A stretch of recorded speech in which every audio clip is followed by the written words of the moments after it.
Namaku Ken, sebut saja begitu. Sekarang usiaku sudah hampir 30 tahun. Aku akan bercerita tentang pengalamanku menjalin hubungan dengan sesama jenis. Kisah ini terjadi beberapa tahun silam, saat aku masih berusia 24 tahun. Aku bekerja sebagai kuli bangunan bahkan hingga sekarang. Aku kerja ikut Mang Rohim sudah bertahun-tahun. Sudah bertahun-tahun juga aku meninggalkan kampung halamanku. Orang tuaku hanyalah petani biasa di kampung. Kehidupan kami memang terbilang cukup miskin. Karena itu, aku hanya bisa sekolah hingga SMP. Setelah lulus dari SMP, aku mulai bekerja serabutan di kampung, hingga akhirnya aku bertemu dengan Mang Rohim, seorang laki-laki paruh baya yang sudah sangat berpengalaman di bidang pertukangan. Aku ikut Mang Rohim merantau ke kota dan ikut bekerja dengannya sebagai kuli bangunan. Sebagai seseorang yang memiliki kehidupan ekonomi yang pas-pasan, aku memang belum pernah pacaran sampai saat itu. Apalagi sejak aku ikut Mang Rohim bekerja. Tempat kerja kami yang selalu berpindah-pindah dari satu tempat ke tempat lainnya, dari satu kota ke kota lainnya. Sudah banyak proyek bangunan yang berhasil kami selesaikan.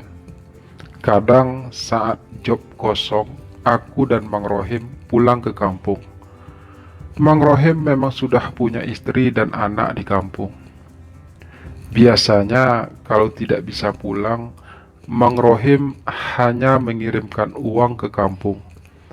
Aku juga sering mengirim uang untuk orang tuaku di kampung, terutama untuk membantu biaya sekolah adik-adikku.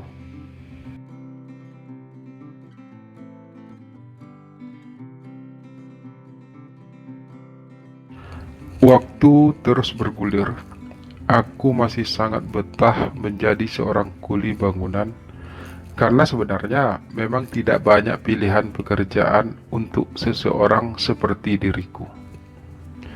Hingga suatu saat, Mang Rohim mendapat sebuah proyek yang cukup besar. Sebuah proyek pembangunan perumahan yang cukup elit. Proyek perumahan itu berada di sebuah kota yang cukup besar.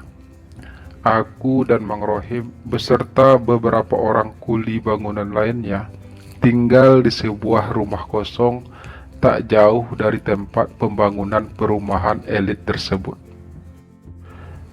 Di sanalah saya bertemu dan berkenalan dengan seorang laki-laki tampan. Namanya Fandi. Usianya 2 tahun lebih tua dariku. Dia bukan kuli bangunan sepertiku.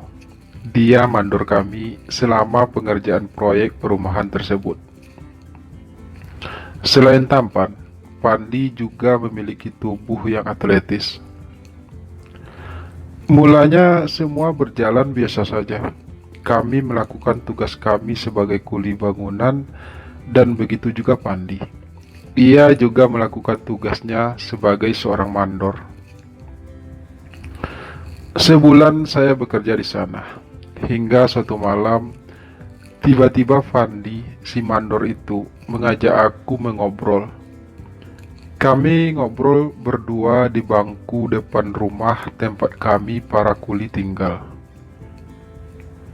Waktu itu malam minggu. Seperti biasa, hari minggunya kami libur kerja. Untuk itu teman-teman kuli yang lain tidak berada di rumah. Mereka ada yang pulang kampung, seperti Mang Rohim.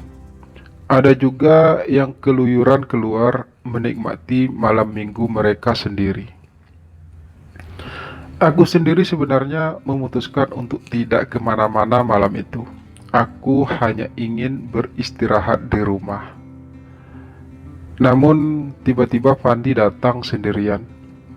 Rumah Fandi memang tidak begitu jauh dari situ, tapi Fandi datang memakai mobilnya. Awalnya saya cukup kaget, karena tak biasanya Fandi datang malam-malam.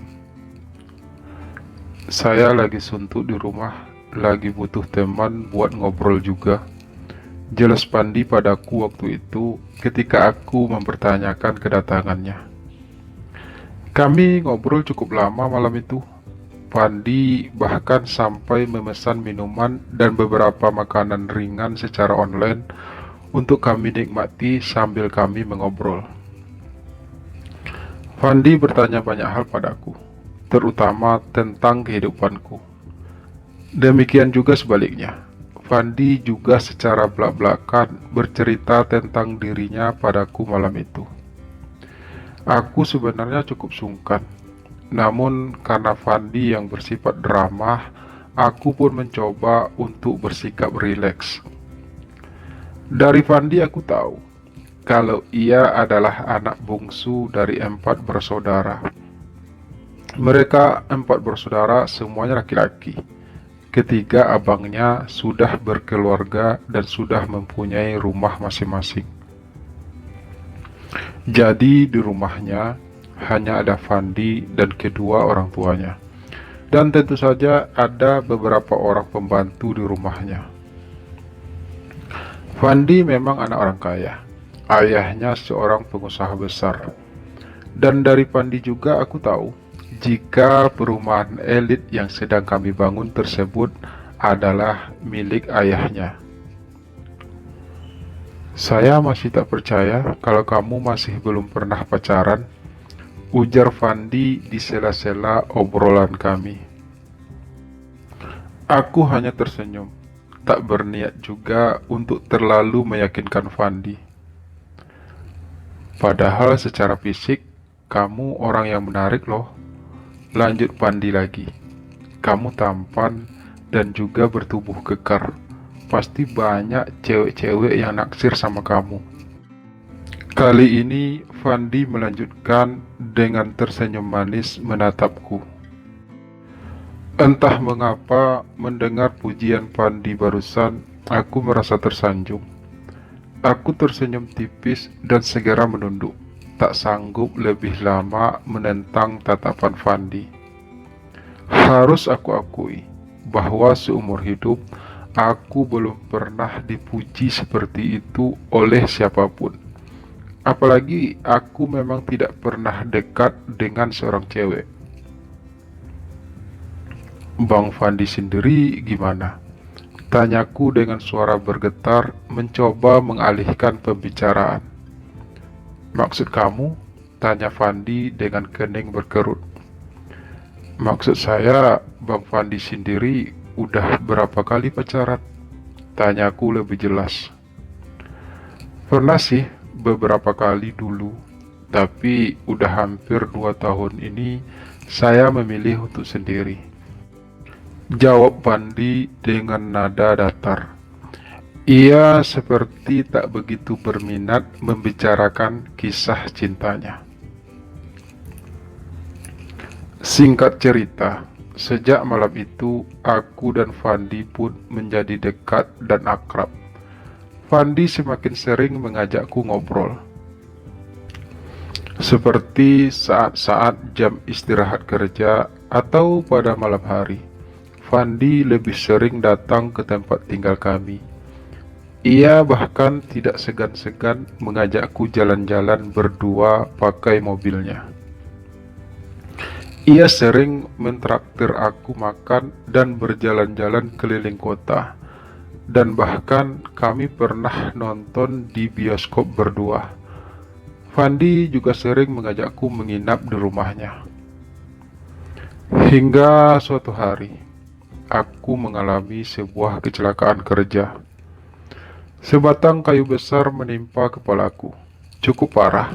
Aku hampir kehabisan darah kalau saja Fandi tidak segera membawaku ke rumah sakit. Meski sedikit terlambat, tapi setidaknya nyawaku masih terselamatkan. Dari keterangan dokter, aku tahu bahwa Pandi ikut menyumbangkan darahnya agar aku bisa diselamatkan. Fandi juga yang menanggung semua biaya di rumah sakit. Lebih dari seminggu aku dirawat. Fandi selalu setia menemaniku. Ia juga mengeluarkan banyak uang untuk biaya aku berobat.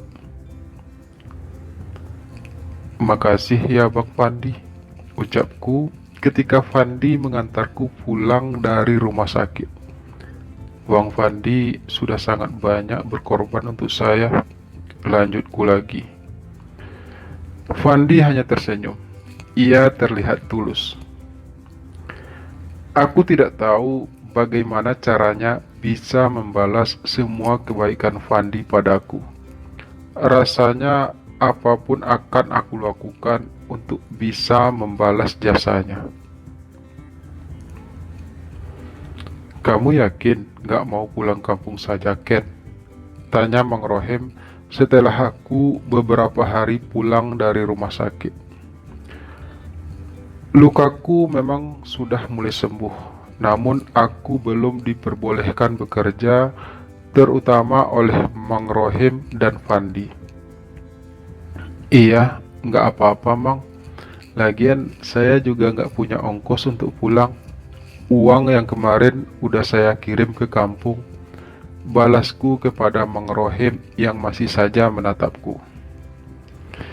Aku memang tak berniat untuk pulang. Selain karena tidak punya uang, aku juga tidak ingin membuat cemas kedua orang tuaku. Aku sudah berpesan kepada Mang Rohim agar tidak memberitahukan mereka tentang kejadian yang menimpaku. Mereka tidak perlu tahu.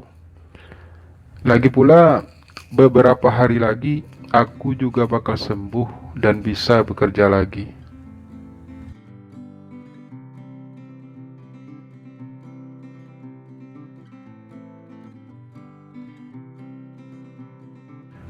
Pagi itu, aku termenung sendirian di dalam rumah. Mang Rohim dan rekan kuli lainnya sudah berangkat kerja. Tiba-tiba di balik pintu yang memang tidak tertutup itu muncul sesosok tubuh seorang laki-laki. Aku cukup kaget, namun segera aku tersenyum karena aku lihat Fandi sudah berdiri di sana. Ia tersenyum manis. Di tangan kanannya, ia menenteng sebuah kantong plastik putih transparan. Aku bawakan sarapan buat kamu, ucap Fandi sambil ia melangkah masuk dan duduk di dekatku. Ia menyerahkan kantong plastik itu dengan masih tersenyum. Sebenarnya aku merasa cukup berat menerimanya. Namun sudah beberapa hari ini, sejak aku pulang dari rumah sakit, Fandi memang rutin membawakan aku sarapan. Aku tidak tahu lagi bagaimana cara menolak semua kebaikan Fandi padaku. Rasanya kebaikan Fandi sudah tidak bisa dibalas dengan apapun. Namun, aku selalu tak bisa menolaknya. Aku takut Fandi tersinggung. Fandi selalu terlihat tulus padaku, sehingga aku menjadi tak kuasa untuk menolaknya. Pagi itu, entah mengapa, aku merasa Fandi berpenampilan lebih rapi dari biasanya. Ia memakai kemeja hijau lengan panjang. Bajunya dimasukkan ke dalam celananya yang terlilit ikat pinggang hitam. Celana katun yang ia pakai berwarna hitam. Celana itu terlihat cukup ketat, sehingga tubuh Fandi yang memang atletis itu terlihat semakin gagah. Bang Fandi sudah terlalu baik sama saya. Saya tidak tahu bagaimana cara membalas semua itu. Ucapku akhirnya memberanikan diri. Saya baru saja menghabiskan sarapan yang dibawa Fandi tadi. Kami duduk di ruang tamu rumah itu. Ruang tamu itu tanpa kursi, jadi kami hanya duduk di lantai. Saya duduk di samping Fandi. Saya mau jujur sama kamu, Ken. Tapi kamu jangan marah ya, ucap Fandi perlahan. Aku menatap Fandi sekilas. Bang Fandi mau jujur tentang apa? Tanyaku penasaran. Tapi kamu janji dulu, Ken. Kamu gak bakalan ngejauhin abang, apalagi sampai marah sama abang. Balas Fandi. Kali ini ia menatapku kembali dengan wajah sedikit memohon. Aku justru semakin penasaran. Saya mana berani marah sama Bang Fandi, ucapku. Bang Fandi sudah terlalu baik sama saya. Aku melanjutkan. Tapi apa yang ingin saya sampaikan ini sesuatu yang sangat sensitif. Fandi berujar lagi, suaranya sedikit mengecil. Iya, Bang Fandi ngomong aja. Saya janji nggak bakal marah sedikit pun. Balasku meyakinkan. Aku benar-benar penasaran dengan semua yang ingin diomongkan Fandi padaku. Pikiranku menerawang, mencoba menebak-nebak. Lama kami terdiam, hingga akhirnya Fandi pun berujar. Sebenarnya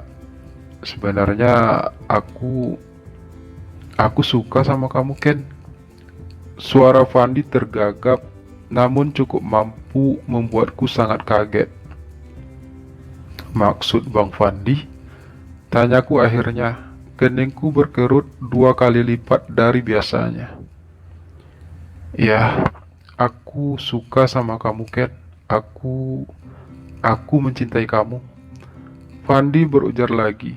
Suaranya masih terbata. Tapi saya kan... Iya, saya tahu kita sama-sama cowok. Fandi memotong ucapanku cepat. Tapi kamu pernah dengar kan tentang percintaan sesama jenis? Tentang cowok gay atau homo? Kali ini Fandi melanjutkan dengan cukup lancar. Saya gay, Ken, dan saya menyukai kamu sejak lama. Kamu mau kan pacaran sama saya? Fandi melanjutkan lagi. Ia terdengar semakin berani. Aku terdiam, benar-benar terdiam. Tidak tahu juga harus berkata apa. Aku memang pernah dengar tentang kisah cinta sesama jenis. Tapi aku benar-benar tak menyangka jika Fandi adalah seorang gay. Sebagai laki-laki, Fandi terlihat sangat jantan dan kekar. Biasanya yang aku tahu, seorang homo itu terlihat sedikit feminim.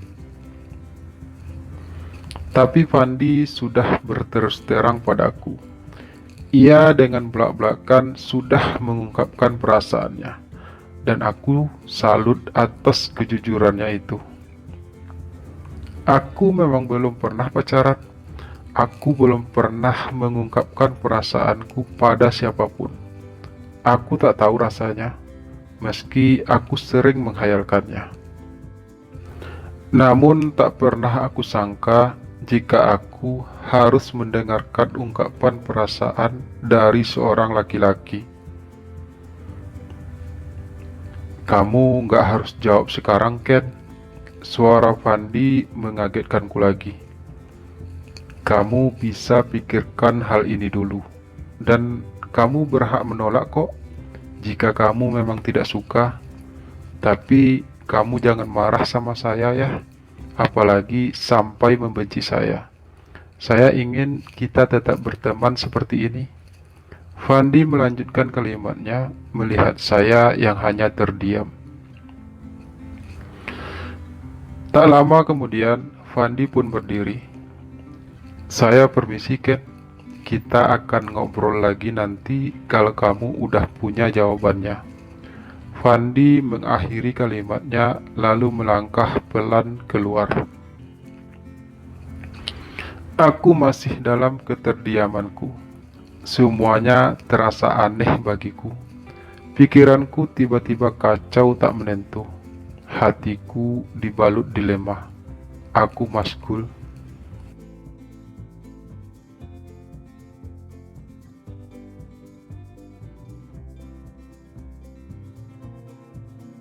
Seminggu kemudian, aku sudah mulai bekerja lagi seperti sedia kala. Seminggu ini pikiranku terasa berat. Pernyataan Fandi minggu lalu masih terus menghantuiku setiap saat. Fandi memang tidak pernah lagi datang ke rumah sejak seminggu itu. Kami bahkan tidak pernah bertemu dari jarak dekat. Kami hanya saling pandang dari kejauhan.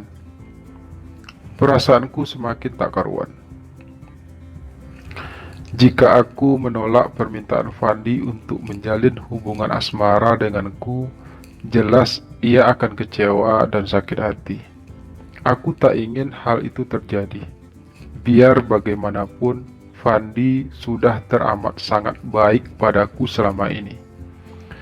Ia rela mengorbankan apa saja untukku. Ia bahkan telah menyumbangkan darahnya demi menyelamatkan nyawaku. Dan lagi pula, Fandi adalah mandor tempat aku bekerja sebagai kuli bangunan. Bagaimana mungkin aku bisa mengecewakan orang sebaik Fandi? Sebegitu tidak tahu terima kasihkah aku? Sebegitu jahatkah aku? Yang tega membuat kecewa orang yang sudah sangat baik padaku. Namun, jika aku menerima cinta Fandi, entah mengapa aku merasa aneh. Bagaimana nantinya kami menjalin hubungan? Bagaimana rasanya punya pacar sesama lelaki? Aku benar-benar merasa aneh. Aku pernah membayangkan suatu saat akan punya pacar, tapi tentu saja yang aku bayangkan adalah punya pacar seorang cewek. Tapi sekarang, aku benar-benar bingung. Aku sendiri tidak tahu perasaanku yang sebenarnya terhadap Fandi. Jujur, aku memang mengagumi sosok seorang Fandi. Terlepas dia seorang laki-laki yang tampan dan gagah, Fandi juga seorang laki-laki yang sangat baik dan ramah. Selama aku bekerja dengannya, aku belum pernah melihat dia marah. Namun, untuk jatuh cinta padanya, rasanya itu sangat mustahil bagiku. Aku memang merasa nyaman saat bersama Fandi, karena segala kebaikannya padaku selama ini. Tapi bukan berarti aku telah jatuh hati padanya. Aku juga memang belum pernah pacaran. Hatiku memang selalu kosong. Tapi bukan berarti juga aku harus membiarkan Fandi masuk ke dalamnya dengan begitu mudah. Lalu, apa yang harus aku lakukan sekarang? Haruskah aku mencobanya? Setidaknya untuk membuat Fandi merasa senang. Setidaknya untuk membalas semua kebaikan Fandi selama ini. Meski sebenarnya itu semua tidak akan pernah cukup. Fandi terlalu baik padaku.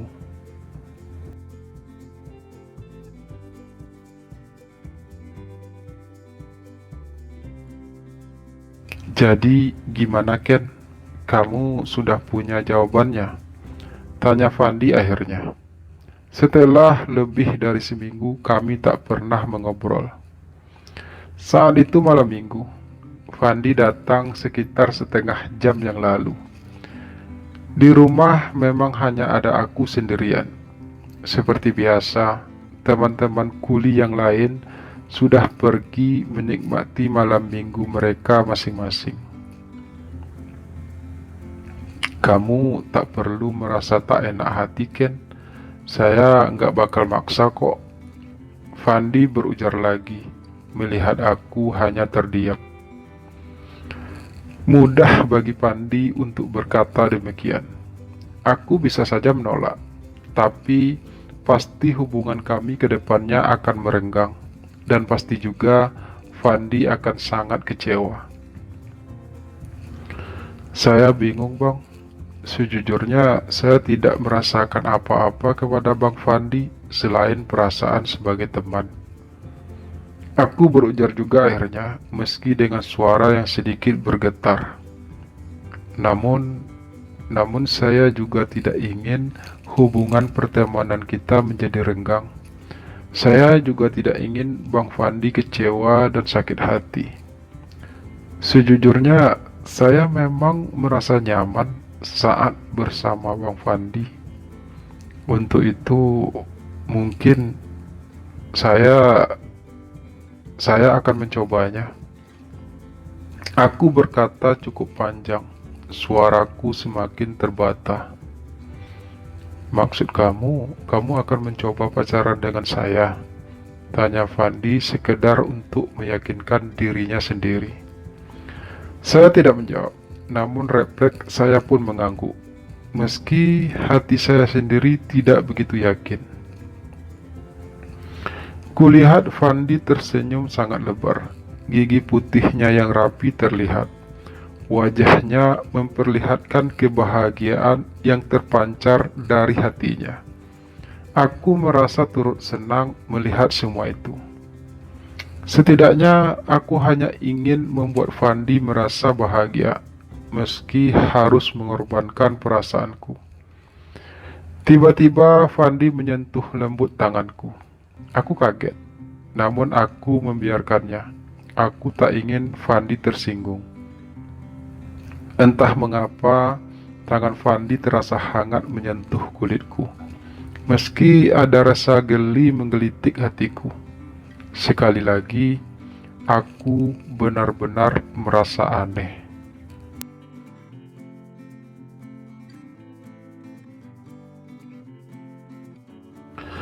Dengan segala perasaan anehku itu, aku mencoba menjalani hubungan asmaraku bersama Fandi. Tentu saja hubungan kami sangat tertutup. Tidak ada seorang pun yang tahu. Di mata orang-orang, kami hanyalah berteman biasa. Namun kami selalu punya waktu dan tempat untuk berduaan, menikmati kebersamaan kami. Biasanya kami sering berduaan di kamar Fandi ataupun di hotel-hotel yang sengaja Fandi sewa agar kami bisa menikmati segala kemesraan kami. Berbulan-bulan hal itu terus terjadi. Berbulan-bulan hubungan asmaraku dengan Fandi terjalin. Entah mengapa, lama-kelamaan aku mulai menikmati hubungan terlarang itu. Aku mulai merasakan benih-benih cinta tumbuh di hatiku untuk Fandi. Aku semakin sering memikirkan Fandi. Aku sering menatapnya dari kejauhan saat kami bekerja. Aku kadang juga merasa rindu bila sehari tak bertemu dengan Fandi. Sejak pacaran, Fandi memang semakin baik padaku. Ia tidak pernah sekalipun membuat aku kecewa. Ia selalu berusaha untuk membuatku selalu tersenyum. Ia juga sering memberi aku kejutan dengan memberiku beberapa hadiah, seperti jam tangan ataupun pakaian. Hal itulah yang mungkin membuat aku semakin menyayangi Fandi, dan aku pun akhirnya jatuh cinta padanya. Rasanya begitu nyaman saat berada di samping Fandi. Hari-hari terasa begitu indah bagiku. Segala perasaan aneh yang aku rasakan dari awal hubungan kami kini telah sirna, berganti dengan rasa bahagia yang tak terkira.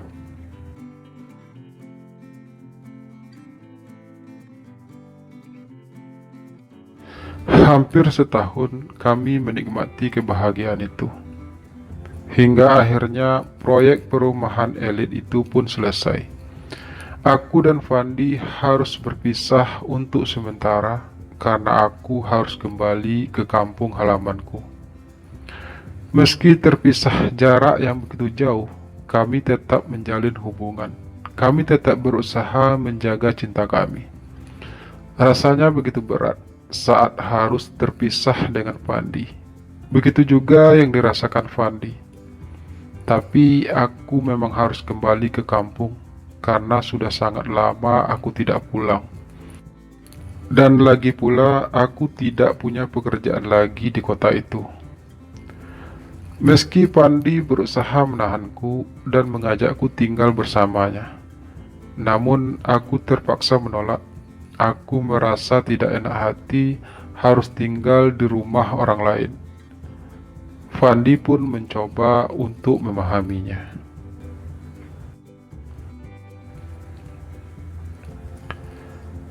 Waktu masih saja terus bergulir. Lebih dari 2 bulan aku berada di kampung. Selama itu aku dan Fandi masih saling memberi kabar, meski tentu saja hanya melalui telepon genggam. Fandi pernah sekali datang ke kampungku, sekedar melepas rindu katanya. Tapi ia tidak bisa berlama-lama karena ia harus bekerja. Lagi pula, jarak antara kampungku dengan kota tempat Fandi tinggal sangat jauh. Butuh waktu hampir seharian untuk Fandi bisa sampai ke kampungku. 2 bulan lebih kami terpisah. Hingga akhirnya Fandi pun mengabarkan padaku bahwa ia akan menikah dengan seorang gadis pilihan orang tuanya. Fandi sebenarnya berusaha menolak, namun keinginan orang tuanya sudah sangat kuat, mengingat usia Fandi yang sudah cukup matang. Dan lagi pula, Fandi juga sudah punya pekerjaan yang mapan. Untuk itu, orang tuanya bersikeras menjodohkan Fandi dengan anak salah seorang rekan bisnis ayahnya. Entah mengapa, aku merasa begitu sakit mendengar kabar itu. Hatiku tak rela Fandiku menikah dengan orang lain. Namun aku dan Fandi tidak bisa berbuat banyak. Biar bagaimanapun, hubungan kami adalah sebuah kesalahan. Kami tidak mungkin lagi bisa mempertahankan hubungan terlarang itu, apalagi jarak kami yang begitu jauh. Pada akhirnya, Fandi memang harus menikah dengan seorang perempuan. Demikian juga saya. Tapi rasanya sangat berat menerima itu semua. Sebenarnya, Fandi berharap agar kami tetap berhubungan sekalipun ia sudah menikah nantinya. Tapi aku tak menginginkan hal itu. Aku tak ingin menjadi penghalang untuk kebahagiaan Fandi dan istrinya. Aku berusaha untuk mengikhlaskannya, mengikhlaskan orang yang aku cintai hidup dengan orang lain. Aku hanya ingin Fandi bahagia dan menjalani hidupnya dengan normal. Aku sendiri akan berusaha untuk melupakan Fandi dan berusaha untuk menemukan jodohku sendiri. Meski akhirnya harus terpisah, setidaknya aku pernah merasakan bahagia dengan orang yang aku cintai dan mencintaiku. Setidaknya aku pernah merasakan indahnya hubungan cinta sesama laki-laki. Kini semua itu hanyalah tinggal kenangan bagiku. Aku akan memulai hidupku yang baru. Meski aku sendiri tidak yakin aku akan mampu melupakan segala kenanganku dengan Fandi seutuhnya. Tapi setidaknya aku akan mencoba. Semoga saja aku mampu. Ya, semoga saja.